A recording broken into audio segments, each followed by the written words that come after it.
Ուժեղ Հայաստան դաշինքի խորհրդի անդամ Նարեկ Կարապետյանը Գեղարքունիքի բնակիչներին է ներկայացրել պետության զարգացման ու հանրային կյանքի վերակառուցման իրենց առանցքային ծրագրերը։ Քաղաքական ուժի հիմնական առաջնահերթություններից է երկրի ժողովրդագրական վիճակի բարելավումը։ Մարտունիում Կարապետյանը ընդգծել է, որ բնակարանային խնդիրների պատճառով երիտասարդ ընտանիքները հաճախ հրաժարվում են երեխաներ ունենալուց։ Այս ճգնաժամը հաղթահարելու համար կուսակցությունը առաջարկել է հստակ եւ աննախադեպ սոցիալական ծրագիր, որը կլուծի բազմազավակ ընտանիքների բնակարանի հարցը։ Ամեն 5-րդ բալիկ ունեցող ընտանիքին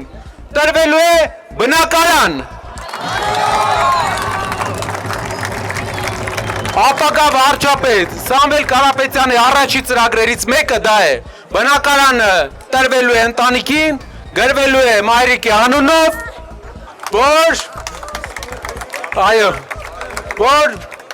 իրենք էլ ձայն ունենան, մենակ սկեսուրները ձայն չունենան, իրենք էլ ձայն ունենան։ Անդրադառնալով մարզի տնտեսական վիճակին, Կարապետյանը նշել է, որ վերջին տարիներին Գեղարքունիքում աղքատությունը աճել է։ Ազգային բարերարի առաջնորդած քաղաքական ուժը վստահեցրել է, որ գործող իշխանության վարած քաղաքականությանը դատարկ խոսքերին ու հանրային պառակտմանը պետք է հաջորդի գործի ու շինարարության դարաշրջանը։ Տնտեսությունը վերակենդանացնելու համար Կարապետյանի թիմը նախատեսել է ստեղծել բերքի մթերման կայաններ եւ վերամշակվող գործարաններ, իսկ Սևանա լճի տարածաշրջանում հիմնելու են մեծ ձկնաբուծարաններ, ինչն էլ հազարավոր նոր աշխատատեղեր կապահովի տեղացիների համար։ Ամբողջ Սևանա տարածաշրջանում ստեղծվելու են ձկնաբուծարաններ,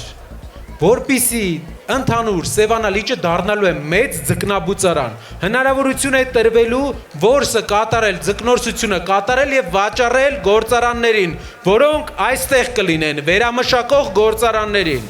Վերամշակող գործարանները կարտադրեն, մարդիկ կաշխատեն, կարտահանեն դուրս։